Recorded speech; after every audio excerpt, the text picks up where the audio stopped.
하나님의 바라보심이라고 하는 제목으로 말씀 나누겠습니다. 함께 읽겠습니다. 여호와 우리 주여, 주의 이름이 온 땅에 어찌 그리 아름다운지요, 주의 영광이 하늘을 덮었나이다. 아멘. 기도하겠습니다. 하나님 아버지, 오늘도 날 위하여 십자가를 지신 주님의 은혜 속에 우리가 있기를 소망합니다. 우리 귀한 믿음의 백성들이 다른 것 바라보지 않게 하시고 오직 주님의 얼굴만 구하고 또 주님의 은혜만 찾으며 또 주님의 은혜 속에 살아갈 수 있도록 복을 내려 주옵소서. 날 위하여 십자가에 지신 이 놀라운 은혜가 우리 안에 넘치도록 채워 주옵소서. 이 시간에 2000번째로 드려진 예물들이 있습니다. 범사에 감사하여 드려진 예물을 기뻐 받아 주옵시고 주님의 신령한 은혜로, 십자가의 은혜로 우리와 함께하여 주옵소서. 말씀을 나눌 때 함께 하실 것을 믿사오며 거룩하신 예수 그리스도 이름으로 기도하옵나이다. 아멘. 세상을 바라보는 관점은 굉장히 중요합니다.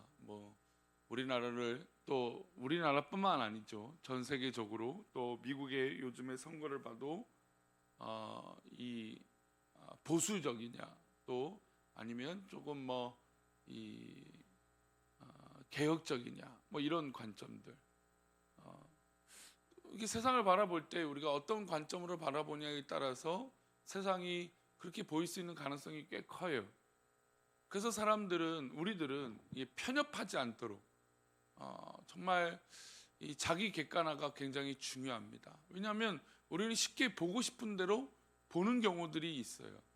예전에 한참 유행하던 말 중에 최근에도 그런 말을 쓰지만 이 답장 이 너라고 하는 거, 이 답을 정해놓고 그냥 이 모든 것들을 바라본다는 거죠. 그런 사람들과 대화하다 보면 조금만 대화하다가 차라리 대화를 다른 것으로 하는 게 차라리 좀 빠르고 편합니다. 왜냐하면 이미 거기에 시야에서 벗어날 이 생각이 없기 때문이죠. 그래서 이것저것 이야기했을 때 별로 이렇게 먹히지 않고 또 대화가 안 되고 또 이 토론이 되지 않는다면 굳이 낭비할 필요가 없다는 생각을 또 해보기도 합니다. 세상을 바라보는 또 시선 중에 하나가 이 비관주의와 낙관주의가 있습니다. 그러니까 세상을 바라볼 때 늘 이제 비관적인 거죠. 회의적이고 세상이 선한 것이 어떻게 나을 수 있겠냐, 좋은 것이 어떻게 할 수 있냐, 비관하는 거죠. 회의적이죠. 근데 낙관적인 사람들은 그냥 매사에 모든 것이 낙관적인 거예요. 그러니까 무조건적인 낙관적인 것도 사실은 좋은 것은 아닙니다. 그렇다면 우리 인생은 어떤 관점을 가져야 되겠을까요? 우리는 낙관주의도 비관주의도 아닌 어떤 관점으로 살아야 될까요? 하나님의 관점으로 살아야죠. 하나님의 관점으로 세상을 바라보고 사람을 보고 자기 자신을 바라볼 때 낙관주의나 비관주의를 넘어서 사람과 세상을 볼 수 있게 되는 겁니다. 많은 훈련과 하나님께서 다듬어 가시는 시간을 통해서 우리는 차츰차츰 하나님의 관점을 배워가게 되는 것이죠. 성경 곳곳에서 하나님의 마음을 깨닫고 생각을 알아가면서 우리의 판단과 생각을 어떤 이 하나님의 관점으로 바꿔가는 것이죠. 신앙생활을 좀 오래 하고 성숙하다라고 말씀하시는 분들, 또 분들일수록 우리가 초신자나 또 사람들을 향해서 어떤 관점을 많이 이야기하냐? 바로 하나님의 관점을 이야기해야죠. 신앙의 관점, 하나님 기뻐하시는 관점으로 이야기들을 풀어가야 돼요. 오늘 우리가 읽은 시편의 다윗도 하나님의 관점으로 세상을 또 사람을 바라보는 모습이 드러납니다. 1절부터 9절까지는 거의 같은 내용이 이루어져 있습니다. 우리 먼저 1절 말씀 볼까요? 여호와 우리 주여, 주의 이름이 온 땅에 어찌 그리 아름다운지요, 주의 영광이 하늘을 덮었나이다. 9절도 한번 보겠습니다. 9절이에요. 여호와 우리 주여, 주의 이름이 온 땅에 어찌 그리 아름다운지요. 지금 다윗은 이 세상을 보면서 온 땅이 어찌 그리 아름다웁니까? 라고 얘기하고 있어요. 그러니까 이 시적인 표현에 처음과 끝이 비슷한 것을 수미상관적 이 표현이라고 얘기하죠. 이 처음과 끝을 비슷하게 표현하면서 이 주된 핵심을 말하고 있는 겁니다. 이 주된 핵심이 뭡니까? 여호와 우리 주여 이 땅이 얼마나 주의 이름이 온 땅이 어찌 그리 아름다운지요. 그러니까 주님이 만드신 창조하신 이 땅이 얼마나 아름답습니까? 라는 것이에요. 다윗은 하나님의 관점과 시각으로 이 자연과 이 세상을 바라보고 있다는 겁니다. 우리도 가끔 이럴 때 있지 않습니까? 세상을 바라보고 또 이 세상을 볼 때 좀 늘 악하고 어려운 일이 있지만 그래도 참 세상 살맛 난다. 세상이 주는 어떤 하나님의 섭리를 보며 하나님 역사하심이 귀하다. 이 새벽에 나올 때 구름을 한 점 보셨습니까? 이 구름들을 보면서 야 오늘도 역시 멋지네, 구름 멋있네 라고 하는 마음을 가지며 하나님이 역사하시는 이 자연 만물과 이 땅을 바라보며 놀라운 이 마음을 느끼게 된다는 것이죠. 인생은 생사고락, 희노애락을 겪으면서 살아가는 것이 인생입니다. 그러니 어떻게 좋은 일만 있겠습니까? 은혜를 가지고 살아가는 사람도 은혜가 떨어질 때가 있어요. 그러면 우리는 세상을 보는 관점이 바로 비관적으로 바뀝니다. 어떤 날은 아름답게 보이다가 어떤 날은 비관적으로 보이는 것이죠. 하지만 다윗은 그렇지 않았죠. 항상 동일한 관점을 견지했어요. 은혜를 받고 훈련을 받고 인생이 하나님 앞에 매여 있다는 사실을 깨닫고 하나님의 이 아름다운 온 땅을 항상 아름답게 바라봤다는 겁니다. 결국 이 땅에 역사하실 것이 아무리 악하고 어렵지만 하나님의 역사들이 일어나요. 저는 가끔 유튜브 영상이나 어떤 이 개인적인 의견들을 내세우시는 분들을 볼 때 신앙적으로 거의 대부분 비관적인 표현들을 많이 씁니다. 한국교회 망했습니다. 한국교회 이러면 안 됩니다. 이래요. 저도 사실 좀 그런 표현들이 많았어요. 많기도 하고 또 그런 생각들도 가진 적이 있어요. 야, 과연 한국교회에 소망이 있는가? 아무리 발버둥 친다고 해서 뭔가 변화가 일어날 수 있을까? 이렇게 정말 하루가 다르게 교계 또 목회자의 또 성도들에게 이런 이 안타까운 뉴스들, 또 어떤 TV를 보니까 이 밥값을 계산을 안 했는데 그 CCTV를 보여주는데 하필 밥 먹기 전에 기도를 하는 거예요. 그러니까 얼마나 또 소위 말해서 쉽게 좋아요. 기도하신 분들 돈을 안 내고 가면 어떡합니까? 이래요. 참 이 표현들이 물론 일부러 그런지 모르겠는지 알 수는 없지만 어쨌든 이런 모습들이 어쨌든 마음이 아프고 이렇게 소망이 안 될까 그런 생각을 해요. 하지만 이 땅을 바라볼 때 우리가 하나님의 역사심을 느끼고 깨닫고 바라볼 때 분명히 하나님 살아계시기에 하나님께서 역사해 주실 것을 믿습니다. 그러니까 아무리 비관적인 일이 있을지라도 결국에 하나님 하실 일을 기대하는 거죠. 그러니까 다윗은 지금 그런 겁니다. 다윗에게 슬픈 일이 없고 어려운 일이 없고 힘든 일이 없습니까?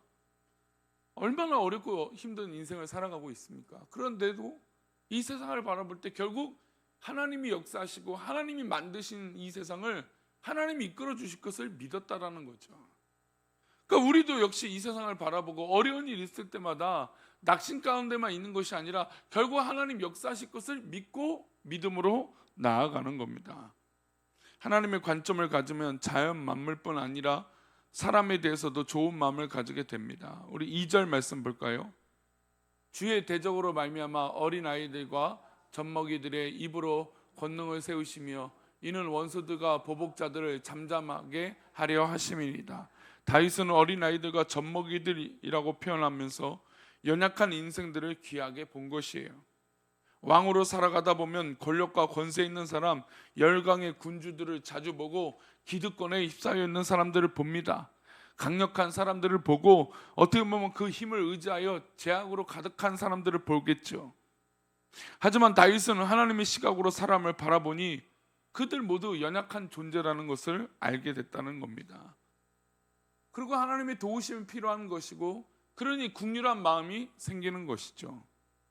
우리가 물질과 권력을 가지게 되면 연약하고 가난한 자들, 힘겹게 살아가는 사람들을 하나님의 시각으로 바라보지 않는다면 우리도 잘못을 범할 수 있습니다. 우리 주변에 있는 연약한 자들을 하나님의 시각으로 존귀히 여기는 하나님의 백성들, 그런 모습이 우리 가운데 되시기를 축원합니다. 다윗은 자기의 상황에 상관없이 모든 사람들을 소중하게 여겼죠. 사울에게 쫓겨다닐 때 그는 자신뿐만 아니라 함께하는 400명을 돌보기도 벅찼습니다. 400명과 함께 숨어 다니기도 했습니다. 사무엘상 23장을 보면 그일라 사람들의 비극이 나와요. 블레셋이 그일라를 침입했습니다. 전쟁을 벌였어요. 약탈하고 사람을 잡아갑니다. 하지만 사람은 이 사울은 이 자기 백성들을 돌보지 않았어요. 그들의 괴로움과 고통이 다윗의 귀에 들렸습니다. 차마 지나칠 수 없었던 것이죠. 함께한 400명들에게 마음을 털어놨습니다. 우리가 그일라 사람들을 구해주는 것이 어떻겠느냐? 사람들이 펄쩍대었습니다. 지금 우리가 숨어 다니기도 힘든데 어떻게 이 사람들을 돌보아 주겠습니다 입니까? 라고 하며 포기를 했죠. 하지만 다윗의 태도는 분명했습니다. 하나님께 기도했습니다. 하나님은 다윗에게 그들을 살펴주라고. 그러니까 이 사울 왕에게 또 블레셋 사람들에게, 사울 왕에게 버려지고 블레셋에게 침범을 당한 이 그일라 사람들을 다윗이 기도함으로 그들을 돌보아주라고 하는 응답을 받게 되죠. 자신도 광야 길을 헤매는 사람인데 더 연약한 이 그일라 사람들을 구원해 준 것입니다. 사랑하는 이 새벽에 기도하는 우리 성숙한 성도님들, 우리가 바로 이런 믿음의 모습이 필요해요. 물론 내 앞길, 내 밥그릇도 지금 힘겨운 상황일 수도 있어요. 하지만 믿음의 눈을 뜨는 사람들은 나도 어렵지만 또 다른 어려운 사람들을 위하여 하나님 앞에 기도하는 것이죠. 그리고 그들을 돌보고 사랑하는 것이죠. 다윗은 자신도 참 어려운 상황이었어요. 그러나 하나님 앞에 기도함으로 그들을 도울 때 오히려 누구의 도움을 더 깨닫게 될까요? 하나님의 도움을 깨닫게 되는 것이죠. 이게 바로 하나님의 관점이에요. 인간의 관점을 보면 지금 돕는 것은 말도 안 되죠. 해서도 안 되죠. 그리고 지금 자신과 함께 하고 있는 400명도 있는데, 어린아이와 젖먹이뿐만 아니라 모든 사람들도 사랑했던 다윗의 모습이 4절의 고백으로 나옵니다. 우리 4절인데요, 함께 읽을까요? 사람이 무엇이기에 주께서 그를 생각하시며 인자가 무엇이기에 주께서 그를 돌보시니까. 다윗은 하나님께서 자신을 돌보신 은혜를 놀랍게 여겼습니다. 한낱 목동에 지닌 어떤 그런 모습의 이 다윗을 하나님이 사랑하신 걸 알았죠. 그러니 누구도 사랑할까요? 다른 사람도 사랑할 수 있었던 겁니다. 다른 사람들도 하나님 사랑하시고 다른 사람들도 하나님 이끌어 주실 것을 알기 때문이죠. 세상 모든 자연 만물을 아름답게 보는 것은 하나님의 관점에서부터 시작된 일인 것입니다.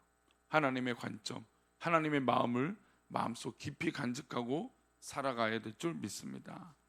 오늘 우리도 하나님의 마음으로 자연을 보시고 사람을 보시고 세상을 바라보시고 우리 주변의 사람들을 하나님의 마음으로 바라볼 때 그래야 이해할 수 있어요. 왜냐하면 이해하기 어려운 사람들이 얼마나 많아요. 받아들이기 어려운 사람들 얼마나 많아요. 하지만 그때 하나님의 관점으로, 하나님의 마음으로 나도 바라보고 또 이웃을 바라본다면 넉넉하게 이것을 이기게 될 줄 믿습니다. 기도하겠습니다. 하나님, 우리에게 필요한 건 하나님의 마음입니다. 우리의 필요한 시각은 하나님의 시각입니다. 인간의 마음과 인간의 시각이 아닌 하나님의 마음인 줄 압니다. 우리 이 새벽에 기도하는 우리 성숙한 믿음의 백성들, 또 교회의 중직이고 또 교회의 일꾼인 이 새벽에 기도하는 성도들, 하나님 이 귀한 성도들을 축복하시고 더불어 하나님의 마음을 허락하여 주옵소서. 그래서 하나님의 마음으로 바라보게 하시고 하나님의 마음으로 승리하게 하여 주옵소서. 우리들을 그렇게 인도하시고 붙잡아 주실 것을 믿사옵고 거룩하신 예수 그리스도 이름으로 기도를 옵나이다. 아멘.